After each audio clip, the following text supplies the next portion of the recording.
This is Rafi Cruzon, and you are tuned in to Nothing But That Sports Talk. Welcome back to another episode of Nothing But That Sports Talk. I'm Rafi Cruzon alongside a very special guest of mine. You might have seen her on a little commercial video in MSG, and she has her own podcast talking everything New York Giants. I'm referring to the banner in the back. That's the name of her show. Welcome aboard. Let everyone know who you are. I'm Adrianna, also known as New York Giants FanGirl on Instagram, TikTok, and Twitter. And then this is my podcast. It's called Everything New York Giants. I post weekly, sometimes bi-weekly, on YouTube and all of the podcast platforms. So thank you for having me. I might as well have you. I mean, come on now. I'm a Giants fan. You're a Giants fan. NFL season, we got to get into it. Let's talk about how you got started. Give us a little bit of a backstory about how you got started being a football fan or a sports fan overall. So my grandfather was a Giants season ticket holder. So I grew up in northern New Jersey where my high school was pretty much split between Giants and Jets fans. And I always joke that I'm lucky that my grandfather chose the Giants. Could have been worse if I was a Jets fan. So he had season tickets up until MetLife Stadium. And then because of the PSLs, he ended up letting them go. But he was a diehard Giants fan. My mom and my uncle, his kids, both big time Giants fans. And then I have three brothers. We're all Giants fans. So it goes on and on, but I grew up with three brothers. So I always kind of felt like I had no other option than to be a sports fan. Like when it's 3 against 1 and you're trying to fight for the remote to watch football or watch anything after school, I'm never winning that battle. So it always ended up being ESPN or something like that. So I always kind of joke around and thank my brothers. If it wasn't for them, I probably wouldn't care as much about sports as I do now. And then I just grew up cheerleading. So I always knew a lot about football from that and on and on.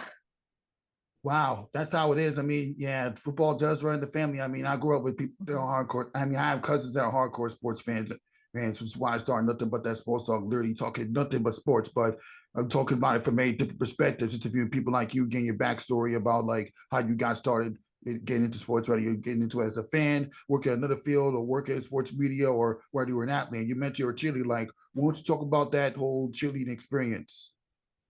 So I actually grew up a dancer. And then when I got to high school, I was like, you know what? I've been dancing like my whole life until this point.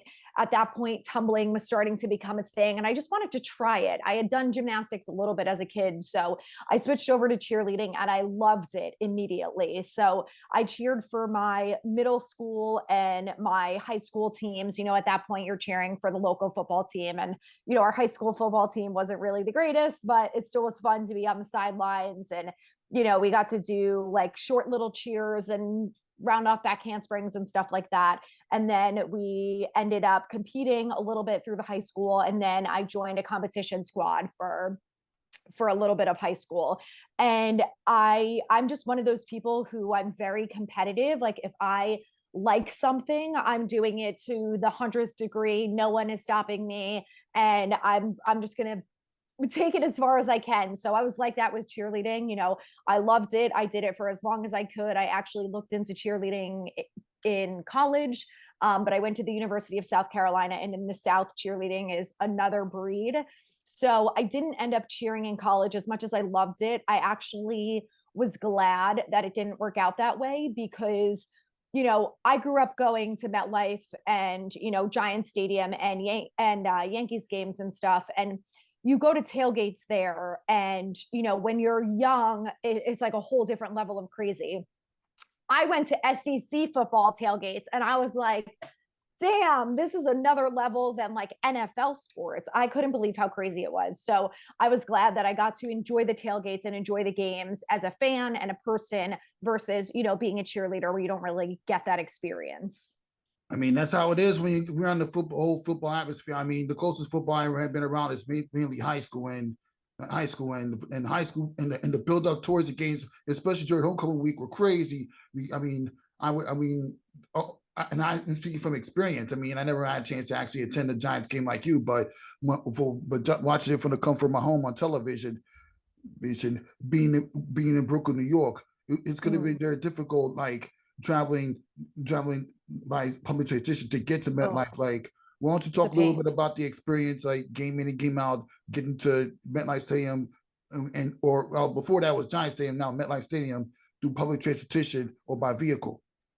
So when I used to go from Jersey, I would drive, and it's fine until you get to like a mile outside of the stadium, and then it's a nightmare. It's just bumper to bumper parking, and you feel like you're in traffic forever until you can finally pull into your spot and get out of the car and enjoy the tailgate.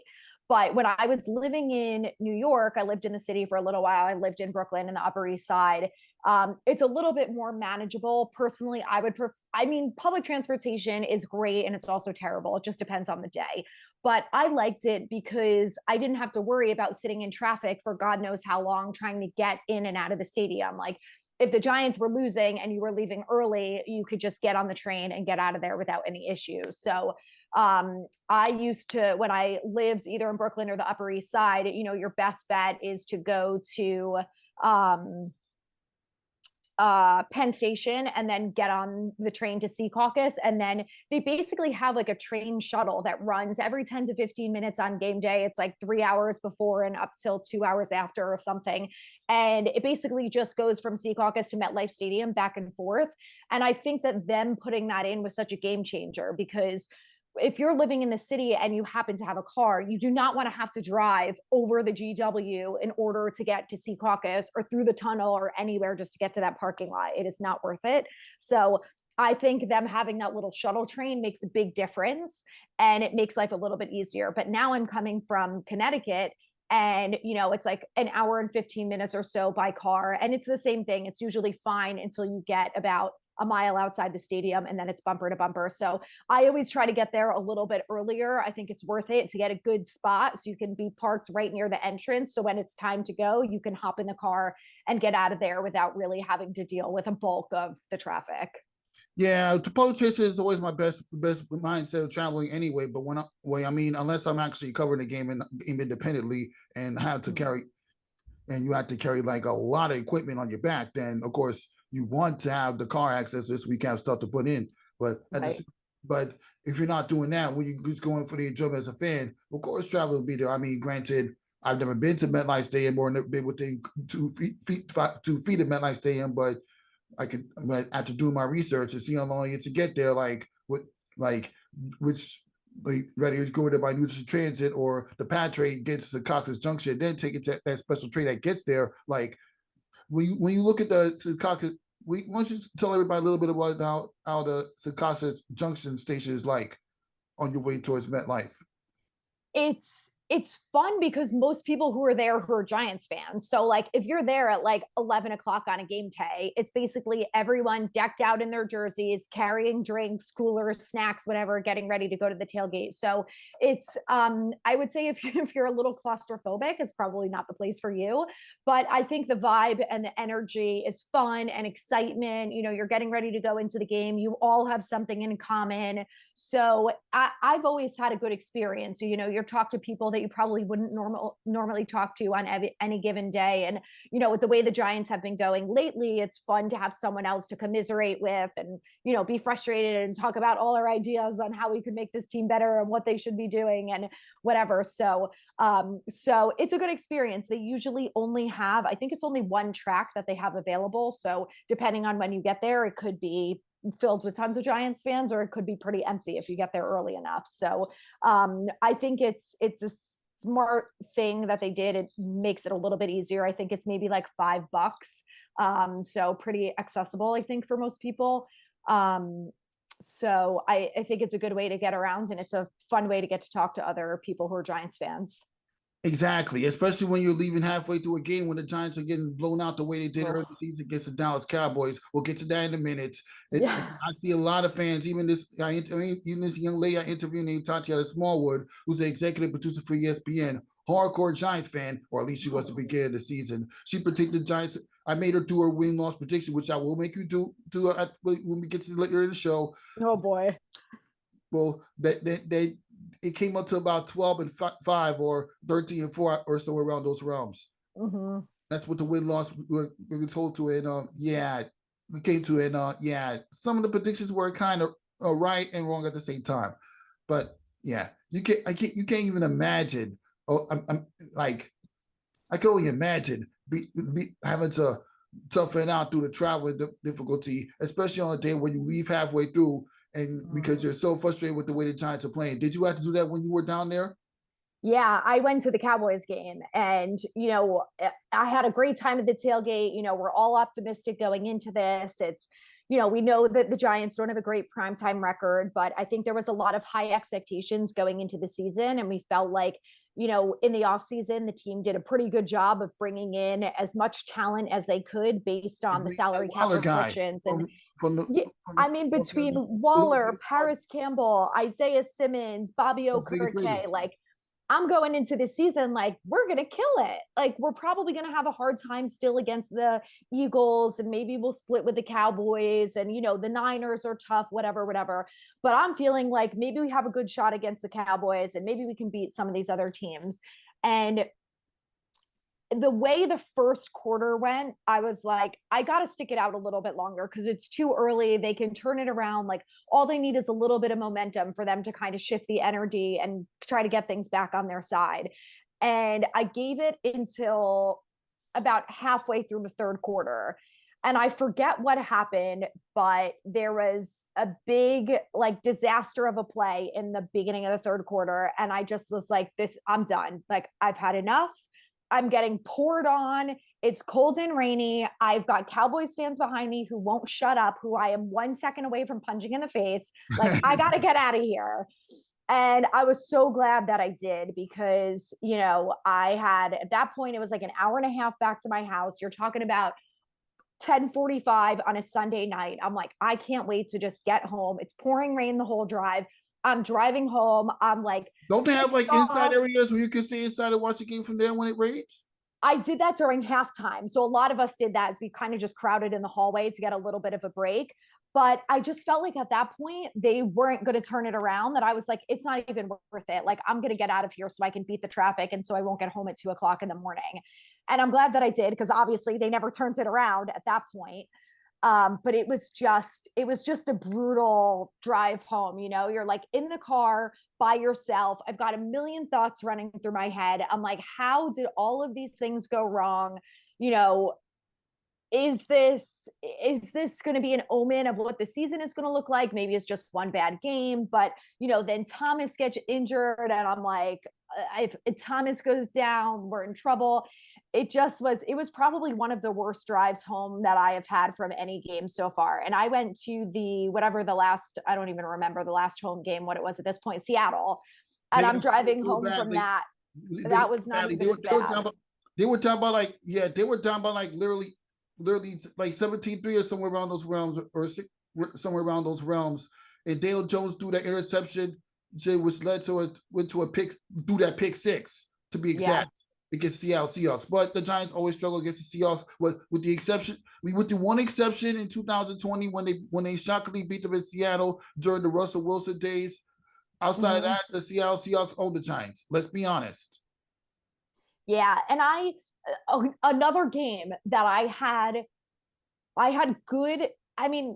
better feelings going into it than I did after the last couple of weeks. Like I just felt like, all right, we knew the Niners game was going to be hard. We knew, they realistically didn't have a big shot, especially with Thomas out, with Saquon out. I'm like, I don't really know how this is going to go, but the Seahawks, you've got 11 days, right, between the Niners game and the Seahawks game. It's a home game. Again, I get that it's prime time, whatever, but the weather was fine. They had a ton of time to prepare. And I'm just feeling like, all right, this is our opportunity to turn it around, right? Like we're on national television again, but this time we're going to have the opportunity. Like we're at home, everyone's looking a little bit better. They had more time to rest, blah, blah, blah, blah, blah. Maybe it's going to be better. And when he threw that pick six, I just was like, I don't know if they can come back from this. Like it just was the ultimate momentum changer. Up until that point, they were still in the game.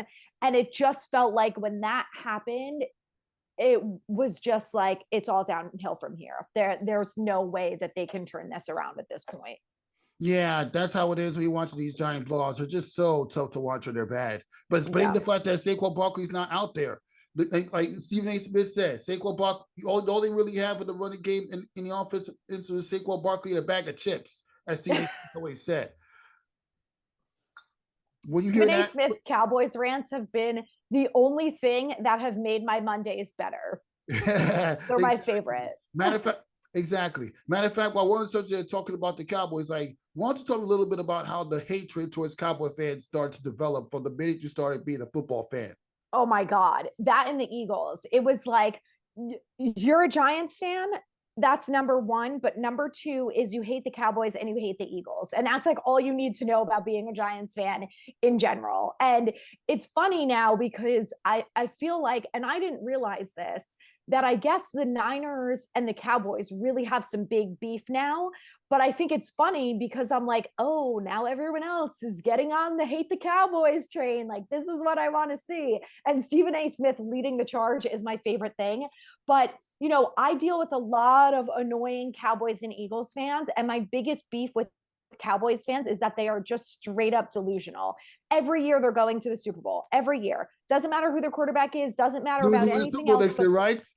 Yeah, they're going to the Super Bowl. And I'm just like, thank God. After that, after the season opener, I was like, oh my God, I'm going to have to deal with this all season. All season, it's going to be the Cowboys shut the Giants out at home. They're the best team in the NFC, blah, blah, blah, blah, blah, blah, blah. They're going to the Super Bowl, whatever. And then after the way that they just lost to the Niners, I was like, this is what I needed. This is what I needed to just have a little bit of hope about this season. Yeah, these Giants are just, yeah, these Cowboy fans are literally something else. But look what happened. I'm just gonna play a clip for you just to wonder what happens whenever Cowboy fans get delusional, and when they fail, it leads to stuff like this. Look at this guy. Look at this guy. Look at this young girl play. This is good play. Look at the guy with the glasses. This is amazing. Look at the grown man crying. This is what happens when Cowboys get themselves overhyped. Seriously. This is the best compilation video of Cowboys fans I've ever seen.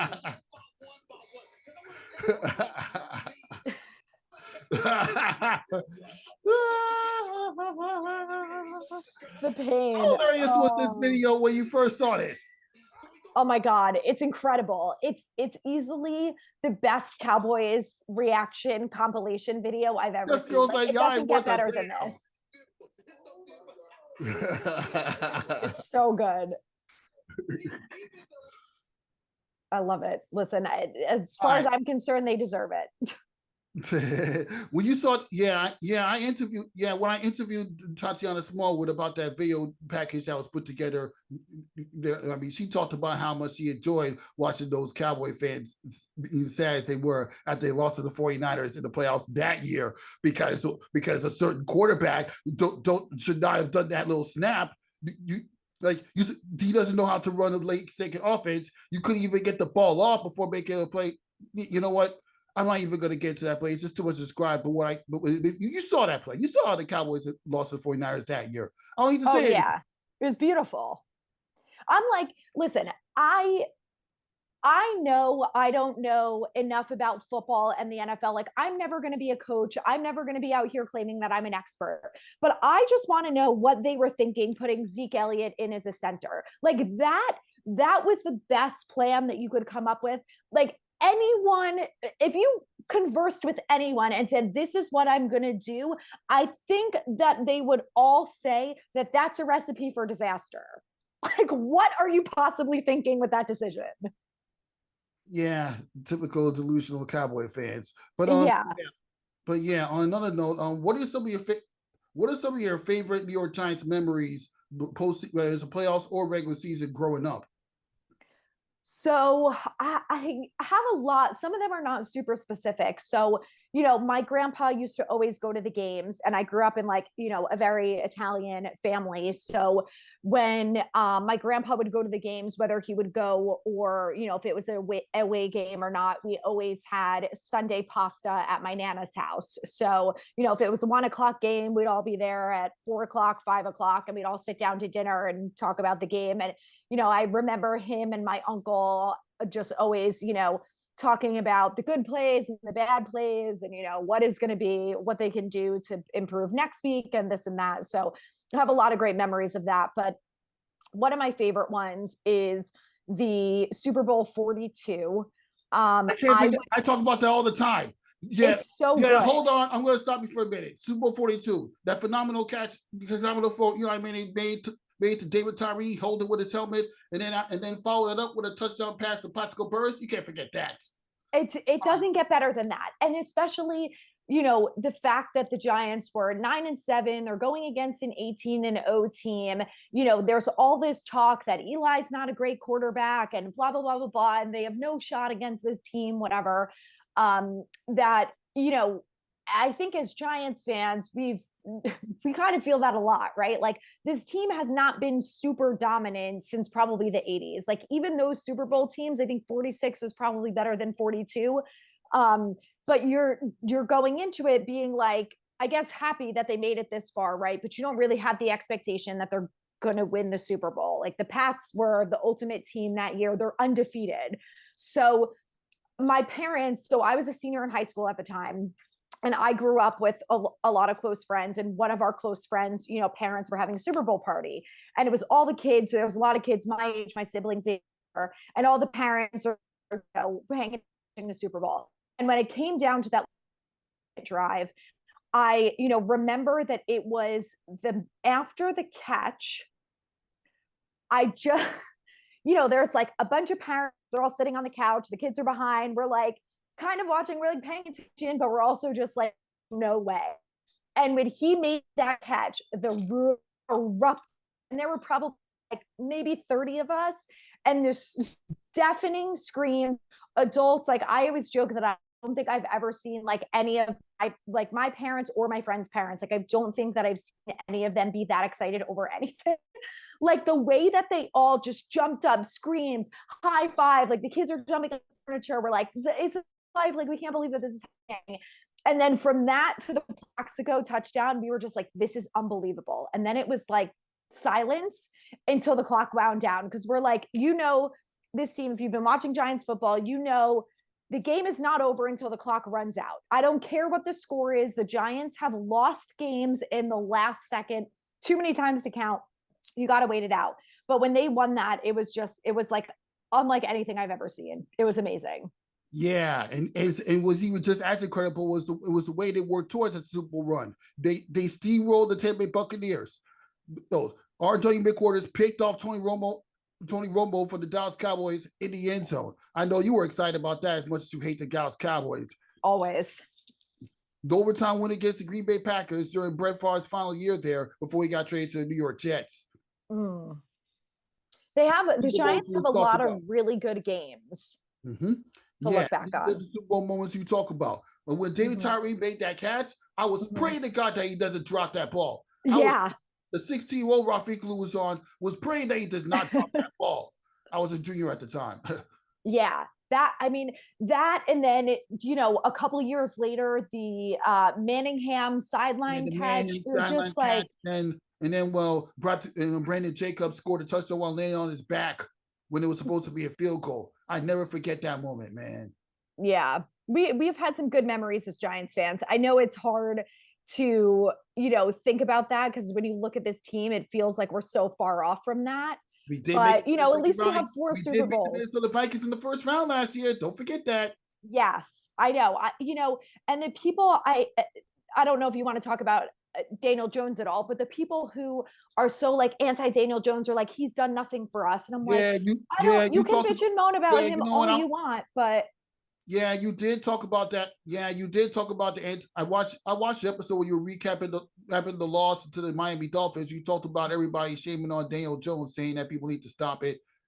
People need to Adrian. I saw a video about that. Yeah, and yeah, I'm thinking, what am I gonna say when I come on here with you for the first time? My thing with Jones is you don't have to love him. Like I'm just so shocked by the amount of hate for him. And the worst part is that it's Giants fans. Like I know people who are a fan of other teams. They don't hate Daniel Jones, and I don't hate other quarterbacks. Like I hate the Cowboys and I hate the Eagles, but I certainly don't hate Jalen Hurts and I don't hate Dak. So the hate that he gets from his own fan base, I just think is so disgusting. Like you don't have to like him. You don't have to think that he's the future. You can think he's a bad football player. You can, talk about his stats until you're blue in the face. I don't care about that. But to not give him any credit for the things that he's done. He won us that playoff game. And for anyone to think otherwise, I just think is wrong. Like, you obviously didn't watch the game. And he did that with a lot of games last year. He had 7 game-winning drives. He brought us to the postseason for the first time since 2016. They finally won a playoff game for the first time in 10 years. Like, if Tyrod Taylor is our quarterback, that's not happening. So I just think that people need to, like, just not hate him. You don't have to love him, but the hatred towards him is so awful. And the fact that he can get out of bed every day and go to work and try hard and get on, Kay Adams' show every week and deal with all the bullshit. I just give him a lot of credit, because it would be very easy for him to go off the deep end and for him to, have mental health issues and be depressed and whatever. If you read all the things that people said about him, he's got to be very mentally tough to have it not bother him. And I think that says a lot about him. Yeah, I mean, to be fair, Daniel Jones has negative moments. I mean, like back in 2020, remember when in the game against the Eagles on Thursday night, he was trying to run for a touchdown by like 60 yards. He fell flat on his face at like the 50-yard line. We can't forget about that moment. So, yeah, I get what hatred comes from. And then you also said something about how you hate when people wish injury on another player. That's disrespect. I agree with you 100%. Yes, it's not right. And again, like, we would never do that to other teams. I don't wish that other people get injured. I want them to just play badly. Like, I don't want them to get injured so they're out for the whole season. Unfortunately, it's part of the game and that happens. But to wish that on anyone, especially your own quarterback, is another level of disgusting that I think should only be associated with Eagles fans, because those are the type of people that say things like that. But the fact that Giants fans are saying it, I think they should be disowned from this fan base. Yeah, they really should. And when we're talking about the Philadelphia Eagles, like, what are some, like, throughout your time watching the New York Giants face the Philadelphia Eagles, like, what are some of the worst moments that you ever witnessed in the Giants versus Eagles matchup? I feel like for me, it was every time I saw Deshaun Jackson on the field. Like, I just knew when he was on the field, it was not going to go well for us. And there was no way around that. And the thing that made it worse was that he talked so much shit to the media, and he would always talk poorly about the Giants, and he's so good and owns the Giants and blah, blah, blah, that I would just be like, I literally, like, this is a guy that I hate. Like, I am done. I do not want to see him destroy the Giants anymore. He's on the Eagles, which is bad enough. I just have had enough of that guy. So I am glad he's not on the Eagles and we don't have to face him that much anymore. But I just feel like he won pretty much every matchup that, like, it didn't matter who we put against him. He always won it. And oh my God, he's one of my least favorite Eagles of all time. Yeah, I never forget those dark moments where the Eagles won a late second field goal in the 06 wild card game. Oh, we won it all in 2007. We got steamrolled by them in the divisional playoffs, and then a few years later, Michael Vick carried them from like a 22-point come from my win in a regular season game, and then last year they smoked us in the divisional round. We lost by like 62-7 or something around those rounds, which we expected because Jalen Hurts made the Eagles relevant all year. Right. Good thing they lost to the Kansas City Chiefs in the Super Bowl. So that's a treat. Thank God. We needed that. So yeah, these Eagles are just so tough. Look, well, and we had to face them on Christmas Day later in the year. Oh, I am someone who will watch every single Giants game. In the middle of COVID, I'm in my Giants gear, streaming it on whatever way I could stream it, because I lived in Massachusetts at the time. Like, I have watched every single Giants game. If this team does not get it together and start playing well, I don't know if I can actually sit through that game, especially on a holiday. Like, I just don't know if I can torture myself like that. I don't know. It could be very ugly.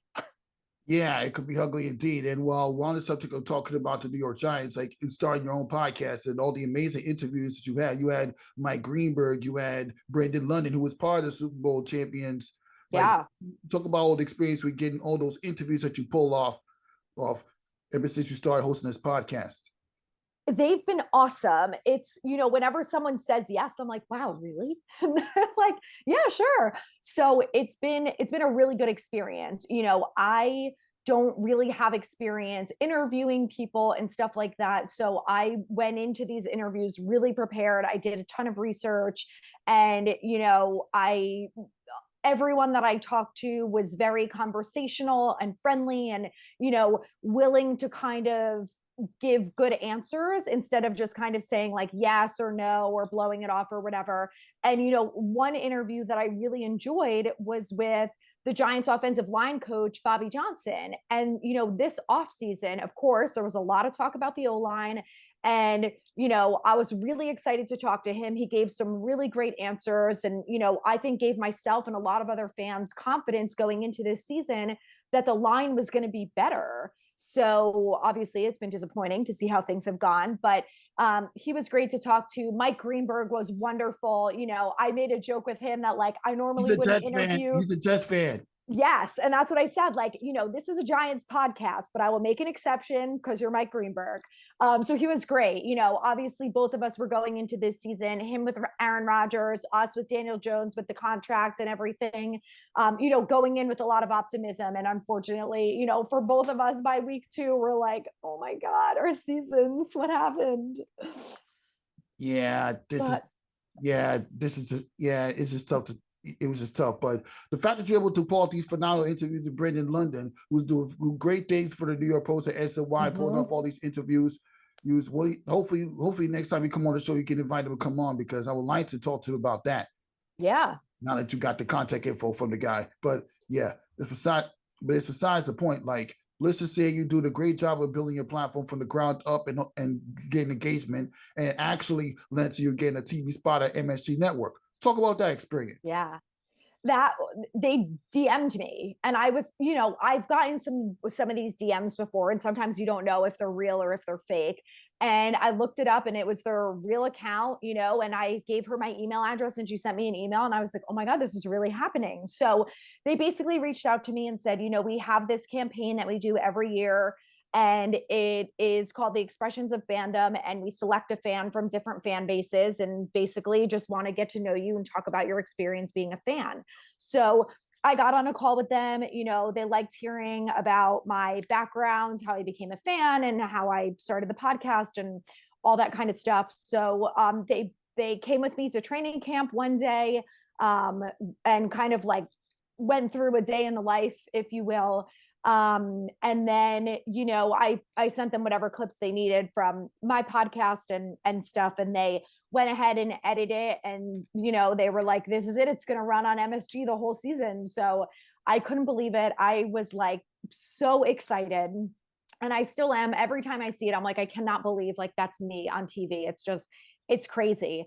But I always say, I started my Instagram page from 0 people. I started my podcast with 0 listeners. And, the biggest thing that I've done is be consistent. And that's what I say to anyone. Like, I have had days where, after the Cowboys loss, I was like, the last thing I want to do is record a podcast. Like, I know all of us feel terrible about the Giants. We're all disappointed. I'm disappointed in myself that I thought they were going to be this great team this year, and like, this is what they show me. So, I've had days when I don't want to do it and I'm dreading it. And I think sometimes you just got to push through, and, you never know where it's going to land. Like, never in a million years did I think that from starting this like little Instagram page talking about the Giants and this podcast, like I didn't think anyone was going to care. So the fact that it went from that to being on TV is like the most insane thing ever. So, yeah, it's pretty cool. The MSG has been awesome. So. Yeah, I could imagine. You know what? The fact that MSG acknowledged your talent means you're taking a big step in the right direction towards, like, you never know. They can actually recruit you to being on their talent as a contributor one of these days. Right. Earlier this year, I've had this lady named Bianca Peel who has who done a couple segments for MSG Networks, and she's also an arena host. And I can get her to tell you how much she enjoyed working for MSG That's awesome. Networks. Seriously. I've interviewed some Giants fans. My co-host, well, actually, nothing but a sports talk. It's my show. Actually, he just comes on as a contributor. Okay. He's a Giants fan. And I started this. It's mainly wanted to talk only basketball, but I wanted to talk about other sports because I feel like when I expand to talk about other sports, that's going to lead to that whole elusive engagement that you're getting right now with everything New York Giants. Yeah. And I've thought about that too, because I've had people say to me, why are you only doing the Giants? Why don't you focus on other New York teams and stuff like that? And for me, the Giants are my number one team. They're the team that I know the most about, that I care the most about, and that I focus on. I am a Yankees fan. So, a little bit, I talked about the Yankees a little bit this year, but I don't know. For me, it's just the Giants are number one. If the Giants season continues the way that it is, then maybe I will start talking about hockey or baseball or something else. So people don't jump off a cliff based on how this season is going. So we'll see how things go. Yeah, and you know what? I'm going to tell you the exact same thing, especially with that team right in the back, with that team's logo right in the back with the green cap. They're in the middle of a WNBA final series against the Las Vegas Aces. I cover the WNBA, which is why I rock, and I also rock the WNBA orange sweatshirt. I know football's a strong suit, and I know you don't really watch basketball, but just know this team right here has a better chance of getting the New York championship than the Giants. Well, at least someone does, because between the Yankees, the Mets, the Rangers, the Giants, the Jets, like between all of those teams, I think New York fans were like, can someone do something? Because it's all very depressing. Yeah, it really is. The NYCFC soccer team managed to win the MLS Cup against Portland Timber a few years ago. So there's still hope for New York sports. There's still true.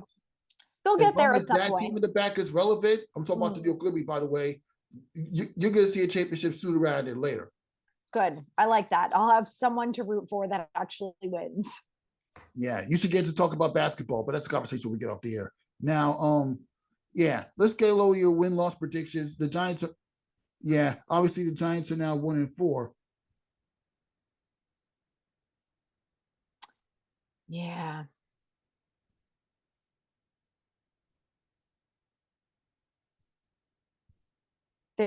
There's no doubt they have been a lot more disappointing than anyone thought they were going to be.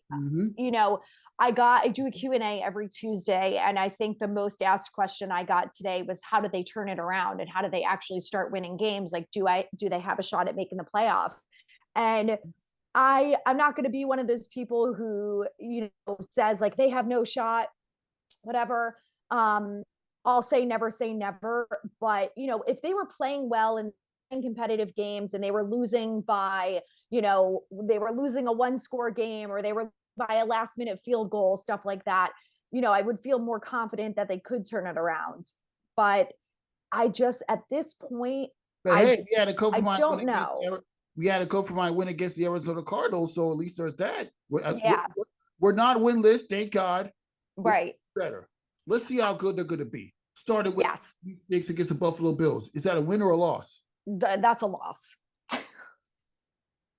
Okay. Commanders. Yeah. You remember the Commanders, right? At home. Last time they came to MetLife Stadium, they tied with them. Yeah. How disgusted were you when they tied with the Commanders last year before actually getting a win on national television later that season? Yeah, that was awful. I think if everyone's healthy, if we have Jones, Saquon Thomas, and John Michael Schmitz back that week, I think we can win. I'm going to go with the win on that one because I think it might be one of the only other games that they can win this year. Okay, Jets, who you got? Oh, God.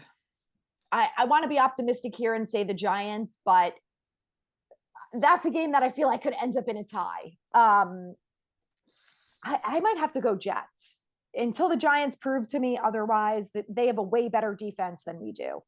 The Jets did get a win against the Denver Broncos. So, yeah.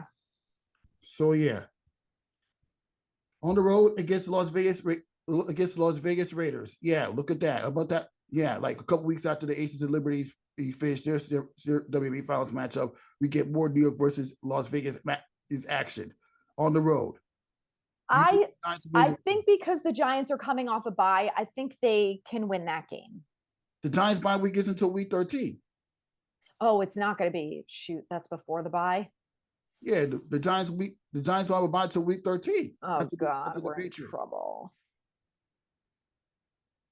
Well, I'm still going to say a win. I think Josh McDaniels is going to end up making some lousy decision that reflects badly on them, and the Giants end up pulling it out. Okay. Okay. On the road against the Cowboys, November 12th, week 10. Well, we're not winning that one, I don't think. Okay. Week 11 on the road against the Washington Commanders again.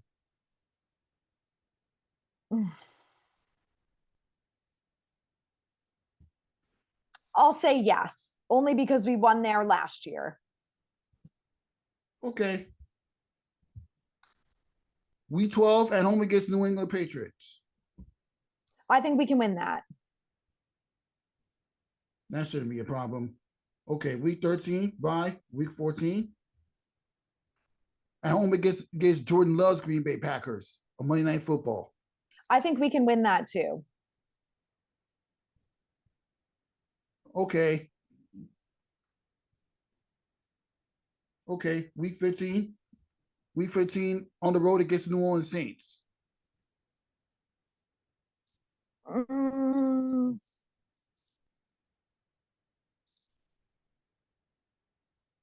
I'll go yes, well, a win, because I think if we beat the Pats, I think we could win that game. Okay. Okay, on the road against the Philadelphia Eagles, Christmas Day. Not a chance. Okay. Week 17 at home against Los Angeles Rams. They're kind of off and on. Yeah.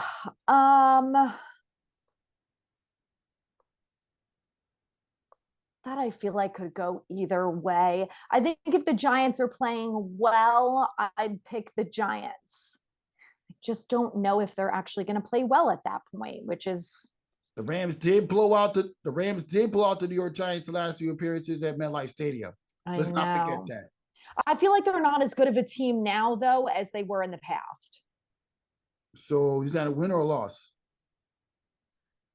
Oof. Oh, I'm going to go win just for the hell of it. Okay. Week 18 at home against the Philadelphia Eagles to end the regular season. No chance. We're not winning that. Okay.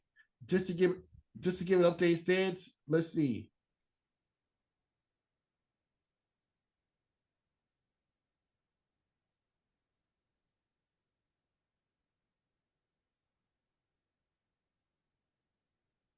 Let's see. Just for let's say.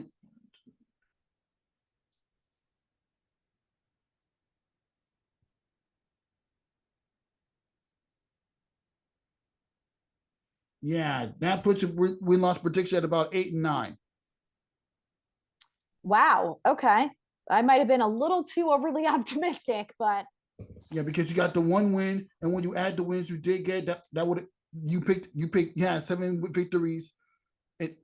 Yeah, 7 victories and about a couple more losses. That would put the Giants at about 8 and 9. Possibly a playoff team or not, but yeah. Yeah. I had them going 11-6 before the season started. So if they end up 8 and 9 and they, can battle it out and play well, then I won't feel that bad about that record.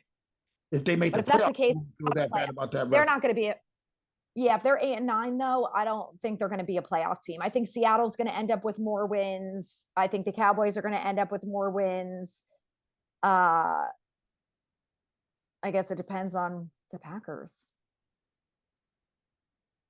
I don't know. Yeah. I mean, we'll see. It's going to be interesting to see how things work out. Yeah. Now let's get ready to make your picks for the upcoming week 6. I mean, I know you only care about the Giants, but let's just make those picks for the hell of it. Now, okay. Week 6.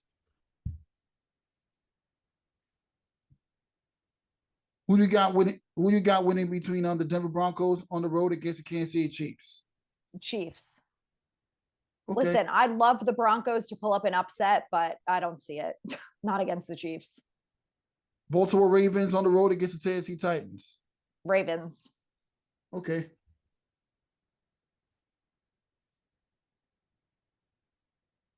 Minnesota Vikings on the road against the Chicago Bears. Both teams are bad. So I'm going the Bears. I think they're feeling really good after their Commanders beat down. I think they could do it. Seattle Seahawks on the road against the Cincinnati Bengals. Ooh, that'll be a good game. The Bengals have been too iffy for me. I'm going Seattle. Mm-hmm.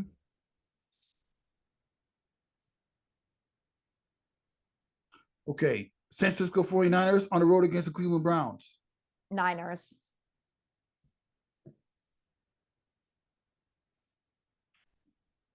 Carolina Panthers on the road against the Miami Dolphins. That's obvious. Yeah. Dolphins. Those poor guys don't stand a chance. Yeah, the Panthers are bad. Indianapolis Colts on the road against the Jacksonville Jaguars. I'm going Jags.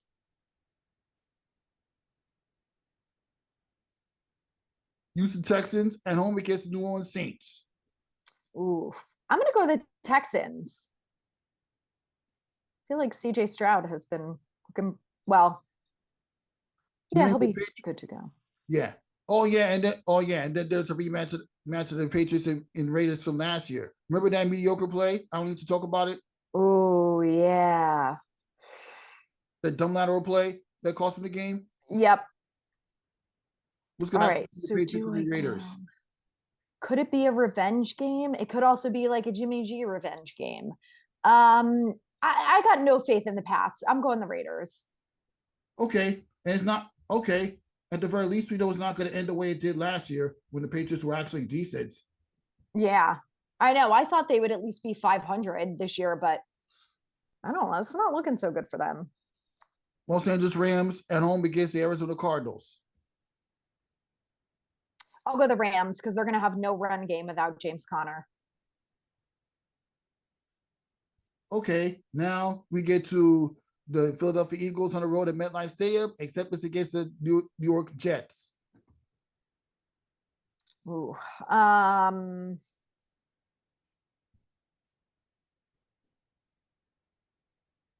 gotta go Eagles.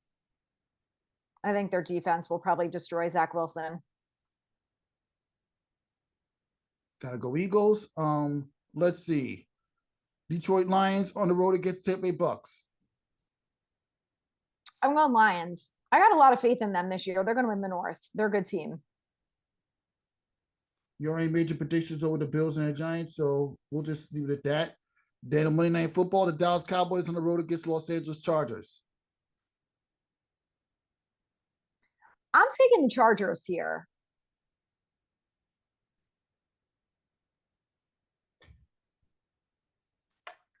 Okay.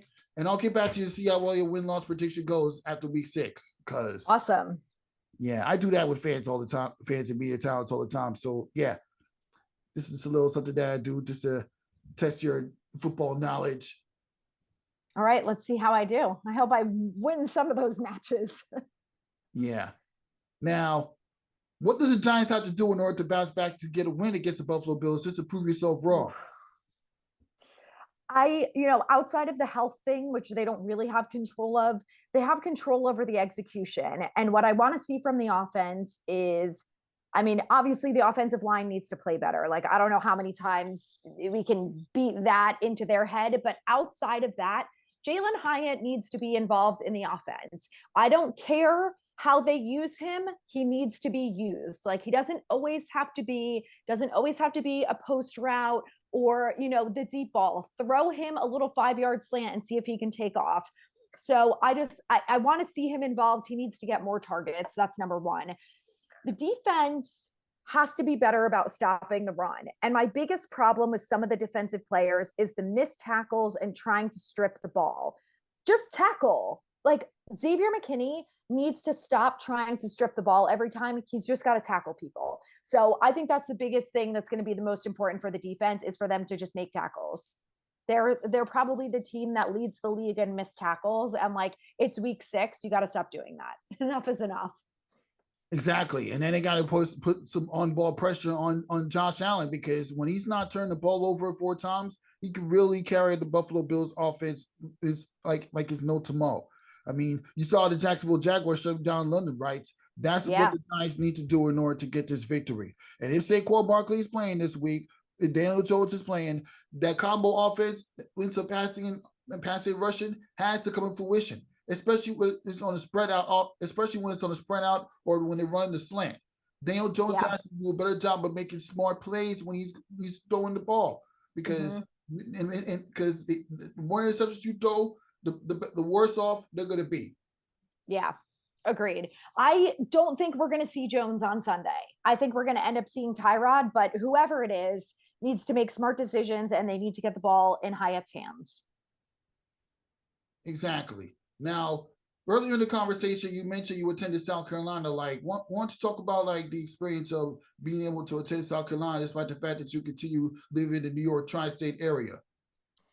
It was an experience. I'm glad I did it. I grew up in New Jersey. My end goal, once I graduated college, was always to live and work in New York. So I felt like, because New Jersey and the tri-state area was my home, that I could always go back there. My parents were like, you can come live at home after college.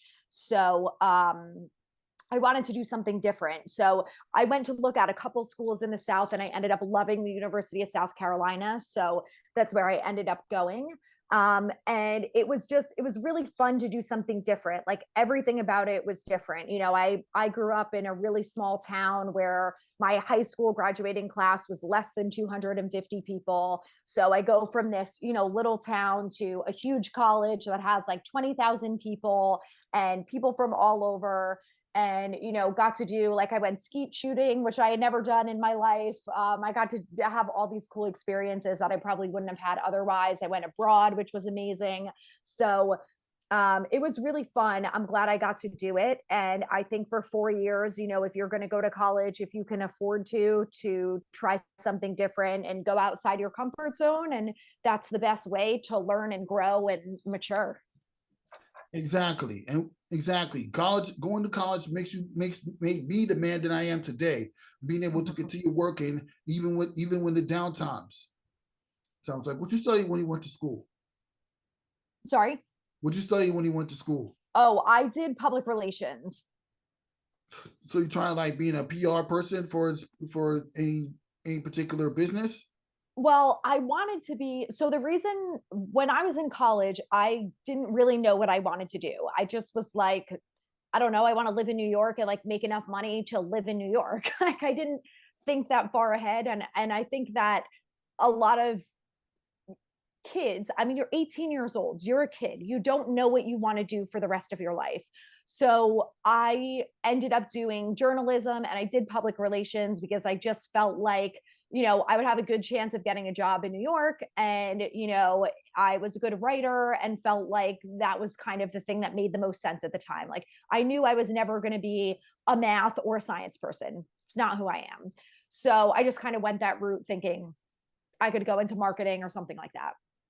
And when I graduated, I could not get a job in PR for the life of me. I did a million interviews. I had PR internships, and I just couldn't get a job. So I ended up at a marketing agency that did a little bit of everything. And I ended up living at home, working in Jersey for about a year, paid off some of my student loans, and saved money so I could eventually move into New York. And then I ended up working in like advertising and marketing for a couple years.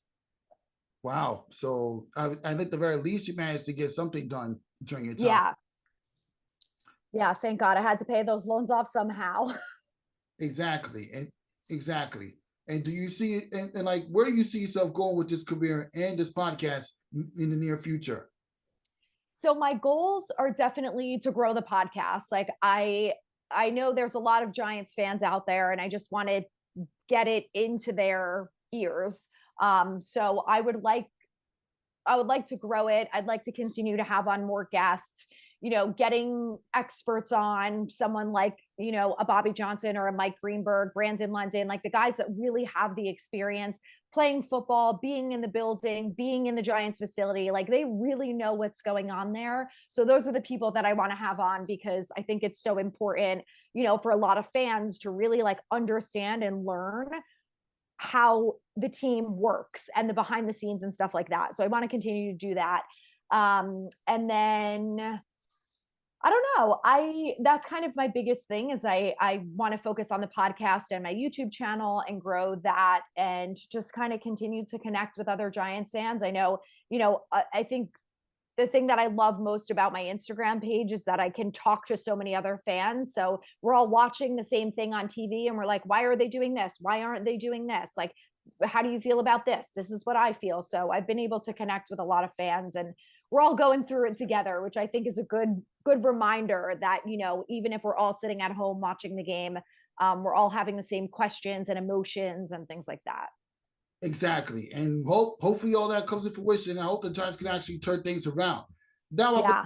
but that sports talk. Thank you for stopping by and Adrianna, to talk all things New York Giants, and as well as your career, working your way towards being in the position that you are right now. Thank you so much for having me. It was awesome to get to talk to you. And from one podcaster to another, just keep trucking along. For Adrianna, I'm Rafik Louison. We'll see you next time.